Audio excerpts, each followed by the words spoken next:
This video contains spoilers for the Hedge Knight HBO series coming in 2025. Please watch responsibly.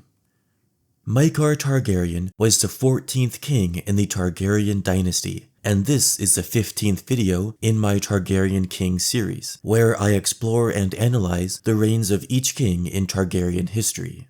Maekar ruled Westeros for 12 years, from 221 to 233 AC.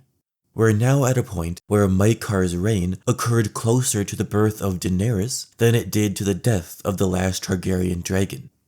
Maekar was a warrior king, closer to Daeron the Young Dragon or Aegon the Usurper than he was to Baelor the Blessed or even his own older brother, Aerys I, who had secluded himself with old books and scrolls in search of prophecy. Maekar was the fourth and final child of Daeron II and Maria Martell, born sometime in the mid to late 170s. We're not given a specific year, but we know his three older brothers came first. Baelor Breakspear was the perfect prince, the hammer to Maekar's anvil, so it kind of sucked when Maekar killed him. Aerys was a sexless bookworm who died of undisclosed natural causes at the ripe old age of 50-something. And Rhaegal was a purported madman who allegedly pranced naked through the Red Keep. His life ended after biting off more pie than he could chew. When he was a teenager, Maekar married Diana Dane of Starfall. Since his mother the queen was a Martell, and his brother Baelor married a Dondarrion, and his brother Aerys married a Penrose, this was Daeron II's diplomacy at work, whereby he formed marriage pacts with both Dornish houses and Stormlanders. That region of Westeros has always been tumultuous, and this is foreshadowing for Maekar's death. The first Blackfyre Rebellion occurred in 196 when Maekar was a young man. He and Baelor became war heroes at the Battle of the Redgrass Field. When Bittersteel, who was technically Maekar's uncle, made his furious attack, Maekar formed a shield wall to hold him off, and then Baelor attacked the rebels from behind, squishing the Blackfyres in the middle of two Targaryen hosts like a hammer beats a sword against an anvil. Like a lot of things in these books, the hammer and the anvil is actually a real military strategy. The British, acting as the anvil, and the Americans, acting as the hammer, pulled the maneuver off against Nazi forces in France, and the Allies eventually won after 2 months. The Redgrass Field lasted only a day, but there were fewer panzers to slow the battle down. After the Blackfyre Rebellion, Maekar perhaps felt bitter about Baelor's glory. We're told that Maekar was ever in the shadow of his older brother, and even Maekar's own son said that Baelor was the better commander, so it looked really suspicious when Maekar killed him 13 years later at the tourney of Ashford. A hedge knight called Sir Duncan the Tall punched Maekar's second son, Aerion Brightflame, because Aerion was abusing this innocent puppeteer. Aerion called for a trial of 7, but his uncle Prince Baelor fought on Dunk's side because he knew his nephew was an asshole. Maekar, however, defended his son and wound up smashing Baelor's head in with his iconic spiked mace. Afterwards, Maekar confessed that he knew he dealt the killing blow, since the Kingsguard who fought with him were oath-bound not to hurt a prince of the realm. For the rest of Maekar's life, he was called a kinslayer, joining the ranks of his uncle Bloodraven, Maegor the Cruel, Aemond One-Eye and the rogue prince Daemon, and maybe even Aegon the Unworthy and his father Viserys II, both of whom were accused of kinslaying their predecessors. There's been a lot of kinslaying in Targaryen history, not to mention Maekar's niece, Aelora, who accidentally killed her brother husband Aelor about 8 years after Maekar accidentally killed Baelor. As bitter as Maekar may have been whilst Baelor lived, he was even more bitter after Baelor's death. It's said that he marked the anniversary of the Trial of 7 every year to remember the kinslaying. Was this out of love and guilt for losing his brother, or because that was the day Maekar's reputation was tainted forever? Shortly before the Ashford tourney, Maekar's father, King Daeron II, decided that he had too many male heirs. He told Maekar that too many dragons are as dangerous as too few. At that time, all of King Daeron's 4 sons were alive. Baelor had 2 sons of his own, Rhaegal had a son, and Maekar had 4 sons, just like his father. That's 11 men of the main Targaryen royal line alive at once, not including the king himself. So they sent Aemon, who was Maekar's third son, off to Old Town to become a maester. And in a feast for crows, Maester Aemon tells Sam that his grandfather was correct to do so. Ironically, so many of those male heirs died young that Aemon actually could have become king if he wanted it. After the Ashford tourney, Maekar sent Prince Aerion to Lys and sent Prince Aegon off on the road to squire for Sir Duncan the Tall. Maekar's eldest son, Daeron, presumably lived with him at Summerhall, where Maekar brooded until he became king. When his father Daeron II died of the Great Spring Sickness, so too had Baelor's two sons, Valar and Muteris. So the throne passed to Maekar's other brother, Aerys I. When Aerys named Bloodraven the Hand of the King instead of his own brother, Maekar was pissed off, and so remained sulking at Summerhall instead of at court. Although, in 217 AC, both Rhaegal and his son Aelor had died, so King Aerys had to name Maekar the heir to the Iron Throne. His wife, Diana Dane, died of an unknown cause sometime before the tourney of Ashford, but if I know George Martin, she almost certainly died giving birth to Rhae, their youngest daughter. By the time of Aerys' reign, Prince Aerion would have returned from the Free Cities, where he fought with the Second Sons for a while, just as a little side hustle. It's like when Roman Roy was sent to management camp with all the poors because he was such a bad prince that he couldn't be trusted in the capital. Aerion and a 19-year-old Egg fought with Prince Maekar in the Third Blackfyre Rebellion, when Bittersteel crossed the Narrow Sea with Aegon Blackfyre. Maekar, as heir to the Iron Throne, likely led the royal army himself, as we're told he showed leadership during the war. At the time, Maekar was the finest military commander in Westeros, which is actually quite rare in Targaryen history. Plenty of princes and kings went to war, like Aegon II and Aemond, but few were exceptional in war strategy. My guess is that this was because Maekar didn't have any dragons, and the Targaryens needed to figure out a way to defeat 5 Blackfyre Rebellions without them. The finest warlord in Targaryen history was probably Daeron the Young Dragon, who invaded Dorne twice and sort of won twice, but he also got tens of thousands of people killed and was murdered beneath a peace banner. After Daeron, Maekar is probably the GOAT Targaryen military commander. In 221 AC, 2 years after the Third Blackfyre Rebellion, King Aerys died, and Maekar ascended the Iron Throne. His reputation preceded him. Maekar was in his mid-40s, and was feared across the realm for his military prowess, and for his kinslaying of Baelor, who should have been the king right now if Maekar didn't whack him with his mace. It was even predicted that after Aerys died, it would be a bloody battle between Maekar and Bloodraven for the Iron Throne, the hand versus the heir. But as far as we know, Maekar ascended without contest. Bloodraven thought Maekar had a prickly nature, which was a good read, honestly, but he never seemed to have designs on the throne for himself. Bloodraven just liked to run things from the shadows with his hot sister paramour doing sorcery and shit. In fact, Maekar kept Bloodraven as Hand of the King for his entire reign. Clearly there was some type of respect between them. Maekar commissioned a brand new crown, the first new crown since Aegon the Unworthy, which had been worn by each of the past 3 kings. Maekar's crown was a thick circlet of red gold, adorned with sharp black iron points, almost like the Stark Crown of Winter. It symbolized war, which was fitting for a warrior king like Maekar.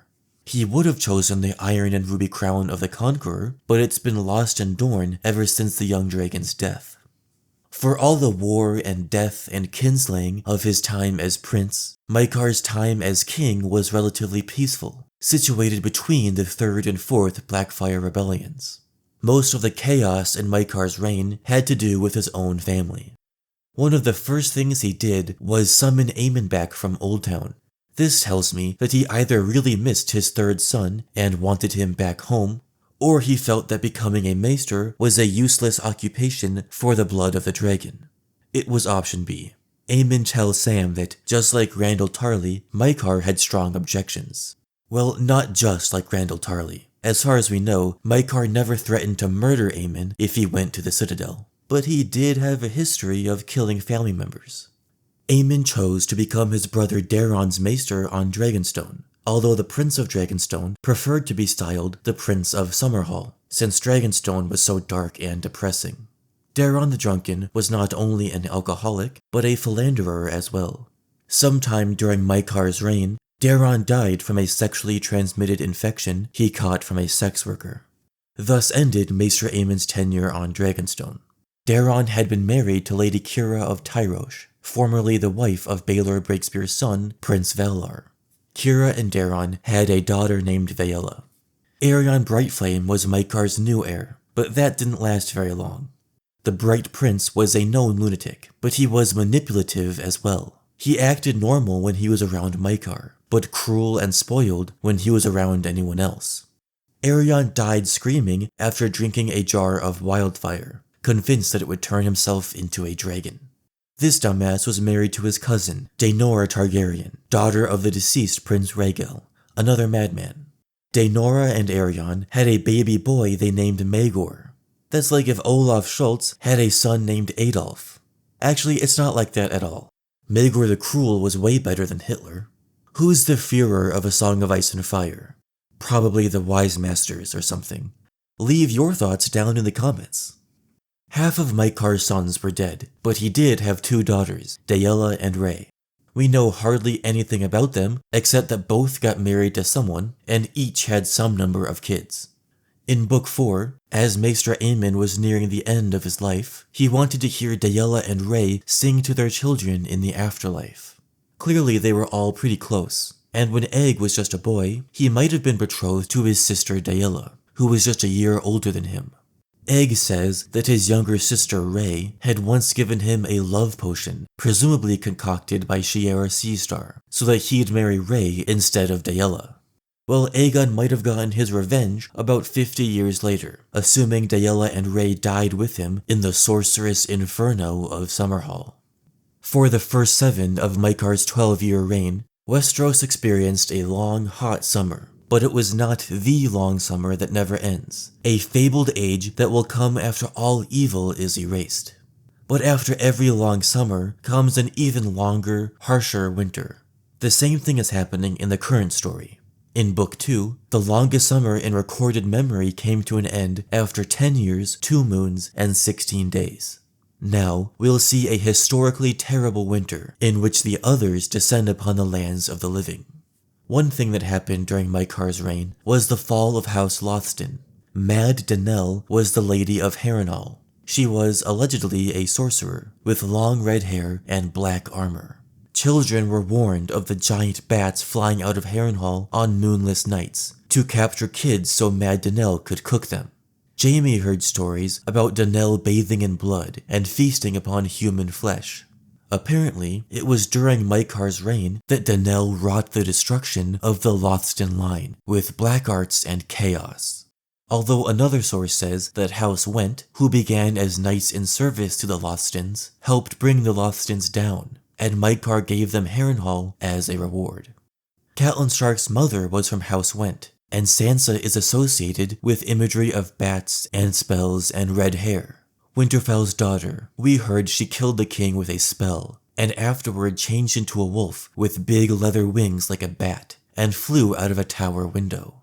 So maybe Danelle Lothston had a relative who married into House Went. A transition of power via marriage isn't at all unlikely, and from that Lothston, Sansa is descended. If she starts warging bats and wearing black armor, we'll have King Maekar to thank. Maekar, despite his battle prowess and bitterness over not being named Hand, never actually wanted to be the king. He thought it was the gods' way of punishing him for killing Baelor. Even though his reign was relatively peaceful, Maekar was never at peace, and only in death, his son Aemon thought, could Maekar finally find peace. In 233 AC, the 12th and final year of Maekar's reign, House Peak rose up against the Iron Throne. They were Blackfyre loyalists, but Maekar's father, King Daeron II, stripped House Peak of 2 out of their 3 castles after the first Blackfyre Rebellion. In the second Blackfyre Rebellion, Lord Gormund Peak was executed by Bloodraven for conspiring to crown Daemon II Blackfyre. So Maekar led the royal army himself, along with Prince Aegon, Lord Robert Reyne of Castamere, and Tywald Lannister, who was Reyne's squire and the heir to Casterly Rock. Starpike, the seat of House Peak, is situated in the western Dornish marches, so it would have made more sense for Maekar to get the Baratheons or the Tyrells to help him, but I think plot reasons demanded Reyne and Lannister. Young Tywald died at Starpike, impaled by a spear, and he did so in his twin brother Tyon's arms. Eventually, Tyon died too, and so their younger brother Tydos inherited the rock. So Maekar's war against the Peaks directly led to Tywin Lannister taking power of the Westerlands. And Lord Robert Reyne died at Starpike too, leaving his son Roger, the Red Lion, to inherit Castamere. Roger Reyne went on a rampage, killing 7 captured Peaks before Prince Aegon stopped him. So this is how Tywin and Roger held power at the same time. If Tywald Lannister had never gone to Starpike with King Maekar, the reigns of Castamere would never have fallen. More importantly, King Maekar died at Starpike as well. He was crushed by a rock when trying to breach the main gate. Obviously, the Targaryens won, led bravely by Aeg, who must have watched his father die before taking Starpike himself. I wonder if Duncan the Tall was there too.